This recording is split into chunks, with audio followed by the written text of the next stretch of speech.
ఇకపై యూసీసీ దేశవ్యాప్తంగా అమలు కానుందా? ఉత్తరాఖండ్లో యూసీసీని అమలు చేయడాన్ని దీన్ని తొలిమెట్టుగానే భావించాలా?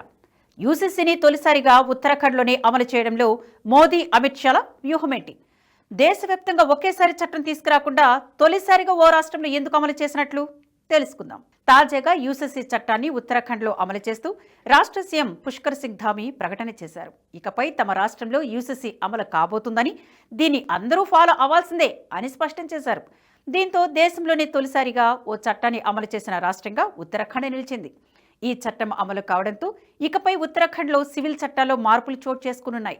ఈ చట్టం ద్వారా వివాహం, విడాకులు, నిర్వహణ, వారసత్వం, దత్తత, ఇతర వ్యక్తిగత పౌర చట్టాల మార్పులు రానున్నాయి. వాటిని ఓసారి పరిశీలిద్దాం.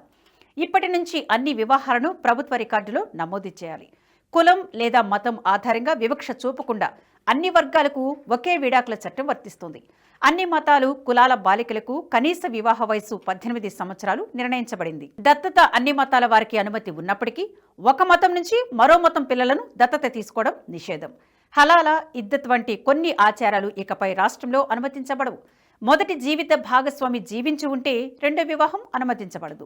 కుమారులు, కుమార్తెలు వారసత్వంలో సమానంగా హక్కులు పొందుతారు. లివ్ ఇన్ రిలేషన్షిప్స్కు సైతం రిజిస్ట్రేషన్ తప్పనిసరి.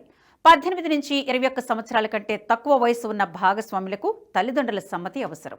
దీంతో పాటు లివిన్లో ఉన్నప్పుడు పుట్టిన బిడ్డకు పెళ్లైనప్పుడు పిల్లలతో సమానంగా హక్కులు లభిస్తాయి.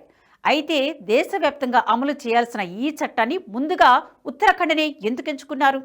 యూపీ, అస్సాం వంటి రాష్ట్రాల్లో తొలుత ఎందుకు అమలు చేయలేదు? ఉత్తరాఖండ్కు ఉన్న ప్రత్యేకత ఏంటి చూద్దాం. ఉత్తరాఖండ్ సరిహద్దు రాష్ట్రం కావడంతో పాటు అక్కడ రోహింగ్యాలు పెద్ద ఎత్తున నివసిస్తున్నారు. ఆ రాష్ట్రంలో గత కొన్నేళ్లుగా అక్రమ వలసదారులు పెద్ద ఎత్తున సెటిల్ అవుతున్నారు. అక్కడ రోజు రోజుకి డెమోగ్రఫిక్ చేంజ్ స్పష్టంగా కనిపిస్తుంది. 2000వ సంవత్సరంలో ఉత్తరాఖండ్ రాష్ట్రం ఏర్పాటైనప్పుడు అక్కడి ముస్లింల జనాభా 1.5% ఉంటే 2011కు ఇది 13.95% పెరిగింది. దీన్ని బట్టి అక్కడ అక్రమ వలసవాదుల సంఖ్య ఎంత ఎక్కువగా జరుగుతుందో అర్థం చేసుకోవచ్చు. ఈ సంఖ్య ఇప్పుడు మరింత ఎక్కువగా ఉంటుందని అంచనా.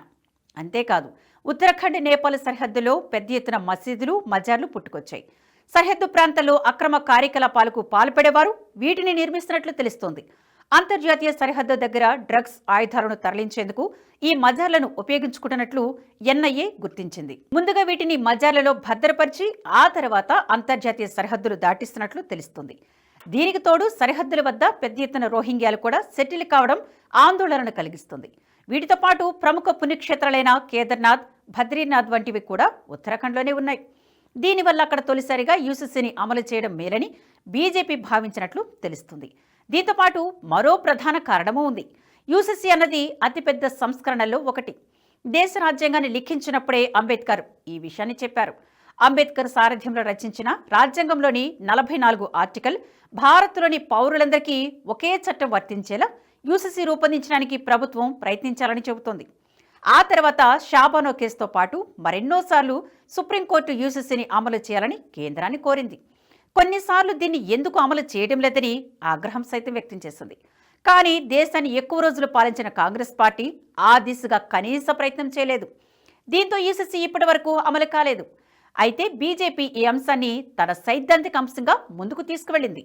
తాము అధికారంలోకి వస్తే ఖచ్చితంగా దీన్ని అమలు చేసి తీరుతామని హామీ ఇచ్చింది.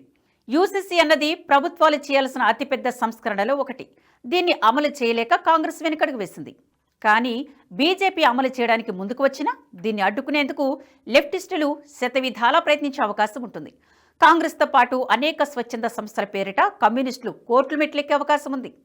దీంతో పాటు పెద్ద ఎత్తున ఉద్యమాలకు దిగే అవకాశం ఉంది. సిఏఏ, రైతు చట్టాల విషయంలో ఇదే జరిగింది.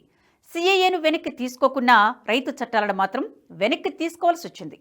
అందుకే ఇంతటి పెద్ద చట్టాన్ని ఉన్నపళంగా అమలు చేస్తే చిక్కులు వచ్చే అవకాశం ఉందని తెలిసి ఉత్తరాఖండ్లో తొలుత అమలు చేశారు. యూపీ, అస్సాం వంటి రాష్ట్రాల ముందుగా అమలు చేసినా ఇదే తరహా ఇబ్బందులు ఏర్పడవచ్చు. అందుకే దీని అమలుకు ఉత్తరాఖండ్ను ఎంచుకున్నట్లు తెలుస్తుంది. ప్రస్తుతం ఇది ఉత్తరాఖండ్లో అమలులోకి రావడంతో దీనిపై ఎవరైనా కోర్టులకు వెళతారేమో చూస్తుంది కేంద్రం. ఏ అంశాలపై కోర్టుకు వెళతారు? వీటిపై లేవనెత్తిన న్యాయపరమైన ప్రశ్నలు కోర్టు పరిధిలో నిలబడతాయా? ఇంకా ఏమేం చిక్కులు ఏర్పడే అవకాశం ఉంది? ఏమైనా మార్పులు చేయాలా అనే అంశంపై కేంద్ర ప్రభుత్వం పరిశీలిస్తోంది. దీన్ని కనీసం ఓ ఏడాది అమలు చేసిన తర్వాత ఏమి చిక్కులు ఏర్పడకపోతే మెల్లిమెల్లిగా ఇతర రాష్ట్రాలను అమలు చేసే అవకాశం ఉంది. ఒకవేళ ఇదే జరిగితే దేశవ్యాప్తంగా బీజేపీ అధికారంలో ఉన్న రాష్ట్రాల్లో యూసీసీ అమలవుతుంది. దీని ద్వారా ముస్లింలకు ఎటువంటి ఇబ్బంది ఉండదని చెప్పేందుకు కూడా వీలు కలుగుతుంది. దీనిపై ప్రజలకు కూడా పూర్తి అవగాహన వచ్చిన తర్వాత దేశవ్యాప్త అమలుకు కేంద్రం కసరత్తు చేస్తుందంటున్నారు నిపుణులు. మోదీ, అమిత్ షాల వ్యూహాలు తాత్కాలికంగా ఉండవు. అందుకు సుదీర్ఘ కసరత్తుతో పాటు అవసరమైతే సుదీర్ఘ ప్రణాళిక కూడా ఉంటుంది.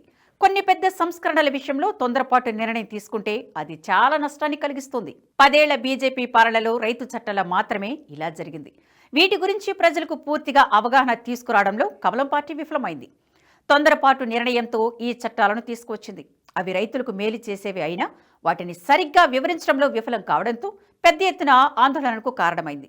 చివరకు ఈ చట్టాలను వెనక్కి తీసుకోవాల్సిన పరిస్థితి ఏర్పడింది.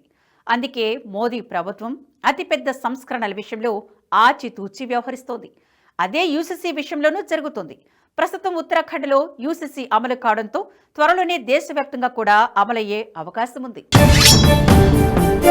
సాయి గారు, మీ మీద నమ్మకం ఉంది. మీరు ఏం చేసినా దేశాన్ని మంచి చేస్తారు. మీరు ఓటీటీ ఛానల్ ఓపెన్ చేస్తారు. Give me the honour to become the first subscriber. Thank you sir. NH ప్రైమ్ని సబ్స్క్రైబ్ చేసుకుంటున్నందుకు first thank you very much sir.